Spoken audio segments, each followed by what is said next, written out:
O Flamengo volta a jogar pela Libertadores e dessa vez enfrenta o Bolívar, que é líder do grupo, em La Paz. O Bolívar talvez seja o adversário mais difícil para uma equipe enfrentar na altitude. Lembrando que o clube tem investimentos do Grupo City e que chegou nas quartas de final da última Copa Libertadores. Inclusive vencendo o Palmeiras em casa, vencendo o Atlético Paranaense e eliminando a equipe paranaense da Libertadores nas oitavas de final, sendo eliminada somente contra o Internacional, que viria a perder para o Fluminense naquele que muita gente diz que foi o confronto final da Libertadores de 2023. O jogo é duro e promete exigir bastante da parte física, mental e tática também do Flamengo, que vai poupar vários titulares. Se você quiser assistir esse jogo escutando os meus comentários táticos durante o jogo, você pode se tornar membro desse canal. Membros do canal têm acesso à transmissão tática que eu faço em todos os jogos do Flamengo. Por R$5 por mês, você tem acesso ao canal de WhatsApp, onde eu faço a transmissão tática por áudio, e também ao chat, junto aos outros membros do canal. Então vem comigo falar sobre tática sem tatiquez. Aproveito para pedir like e inscrição, mas especialmente o like. Esse vídeo é um vídeo de rápida obsolescência. Logo, logo o jogo vai acontecer e não vai fazer sentido mais para ninguém assistir esse vídeo. Então, ele vai ter que ser assistido hoje, no dia 24/4, até a hora do jogo. Deixa o teu like aí para o YouTube aumentar o alcance, por favor. Sobre o adversário do Flamengo, eu teria muita coisa para falar. Eu poderia falar sobre o Bruno Sávio, que é a estrela do time. Eu poderia falar sobre a dupla Vaca, Ramiro Vaca e seu parceiro de mesmo nome. E o que eu tenho para falar é bem mais simples. Times que jogam na altitude se aproveitam da baixa resistência do ar na bola e da velocidade que ela toma para finalizar muitas vezes.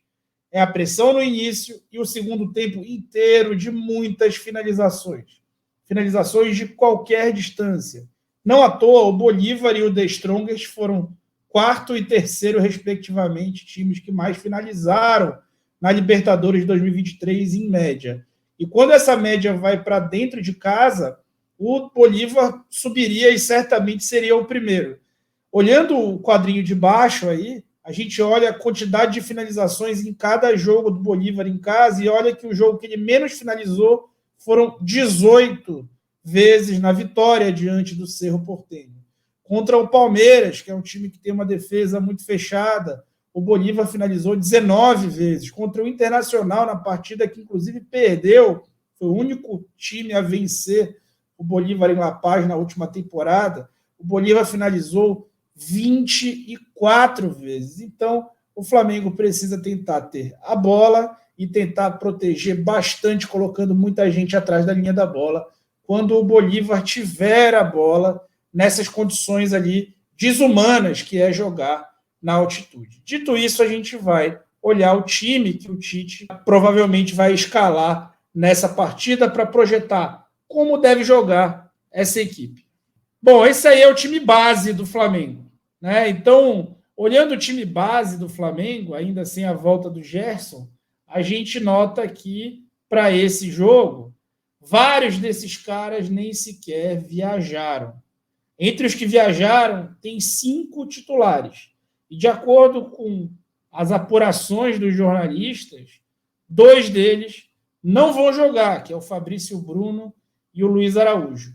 O fato dos 2 viajarem e não jogarem diz bastante sobre a necessidade da comissão técnica em tentar trabalhar o time fisicamente, e um jogo onde é muito pouco provável, de fato, vencer, e as condições são muito peculiares, a comissão técnica aposta ali na ciência para dizer que é melhor colocar caras que vão ter melhor desempenho físico, que não estão em sequência de jogos, e melhor desempenho físico sobre também as condições da altitude. Então, a ideia não é que estão sendo poupados, a ideia é que quem vai jogar é quem está melhor preparado para jogar. Gente, Lá em 2013, no primeiro lançamento de livro do Guardiola, foi muito falado sobre a medição de ácido lático e a sua influência na possibilidade de lesão e no rendimento esportivo propriamente dito dos atletas. Nessa época,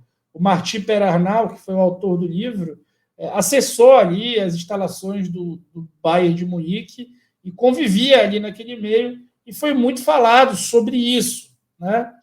Então, o Fábio Masseridian, quando ele fala que a performance dos caras que vão jogar ela é a melhor possível dentre os que estão no elenco, é muito pautado nesses estudos, tá? E nesse conceito. Mas eu conheço um preparador físico que pensa diferente. Natural, cada profissional é um profissional e existe quem vá contrapor essa lógica da equipe lá do staff do Guardiola, do Bayern de Munique, do Fábio Masseridian.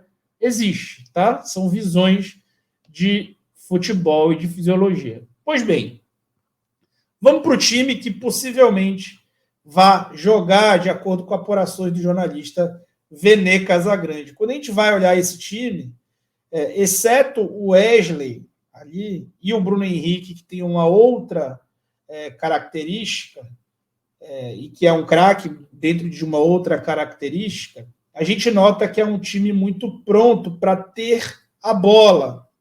Até por isso, talvez não vá jogar o Fabrício, que viajou, e o Luiz Araújo, que viajou também, não vão jogar de início. Por quê? Porque a ideia é ter um time que vá ter mais possibilidade de segurar a bola, trocando passes e mantendo o time mais junto, para sofrer menos aquelas finalizações que eu abri o vídeo falando. Sobre essa escalação, uma coisa que me agrada muito é a utilização do Lohan mais centralizado, como um 9 ou falso 9. Eu já vinha falando, já falei em outro vídeo, que o Lohan tem toda a característica de ser centroavante.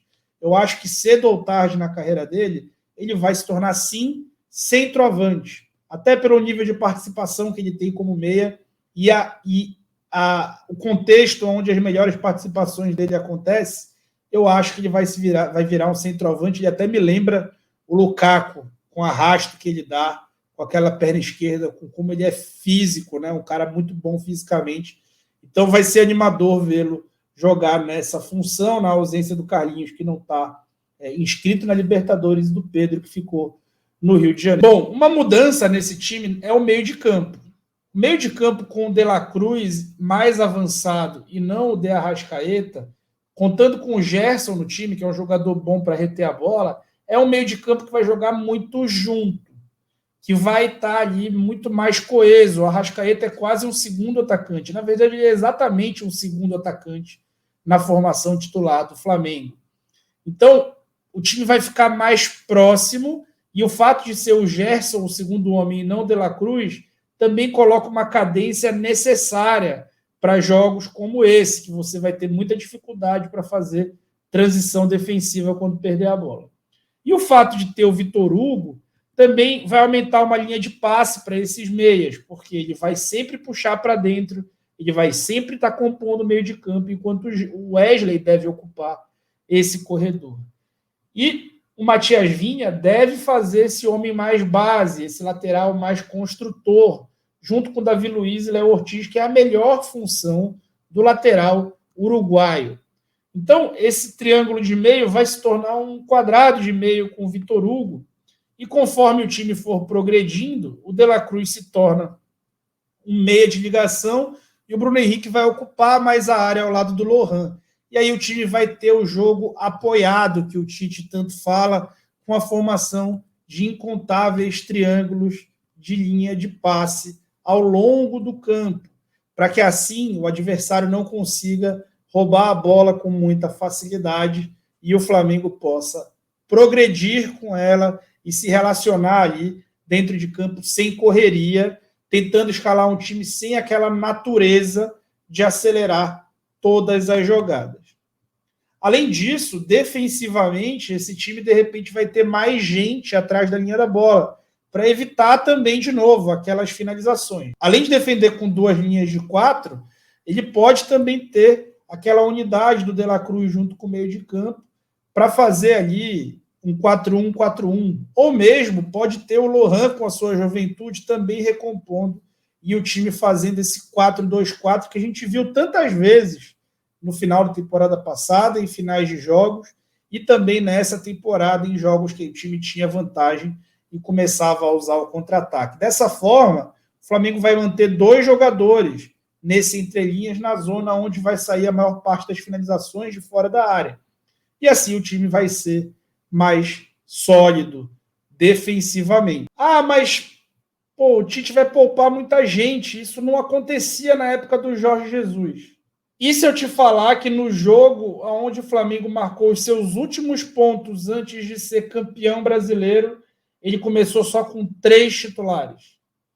No jogo antes da final da Copa Libertadores da América contra o Grêmio em Porto Alegre, Grêmio que era bastante forte, tinha tomado 5 gols do Flamengo, Jorge Jesus poupou 8 jogadores e foi a campo só com Diego Alves, Gabigol e De Arrascaeta, lançando a campo Pires da Mota de titular, lançando Lucas Silva de titular, Matheus Tuller de titular. Então, gente, não é bem por aí que o Jorge Jesus não poupava, não.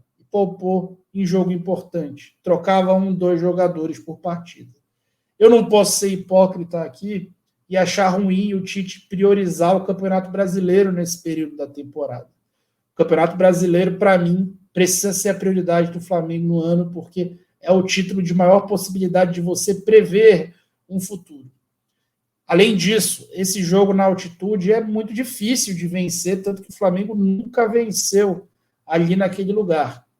E, por mais que perca, isso não deve comprometer a classificação, uma vez que o Flamengo vai ter ainda 2 jogos para fazer dentro de casa e um jogo para fazer fora de casa contra um adversário realmente bem abaixo, que deve ser o saldo de gols ali do grupo. Então, não é que eu esteja achando bonito o Tite entrar com as reservas, é que eu acho que pode fazer sentido.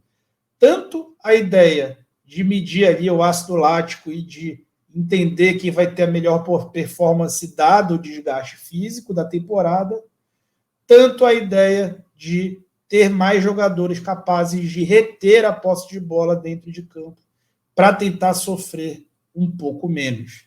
Desde os zagueiros, todo mundo que vai entrar em campo ali, talvez fora o Wesley, são jogadores de boa capacidade de associação.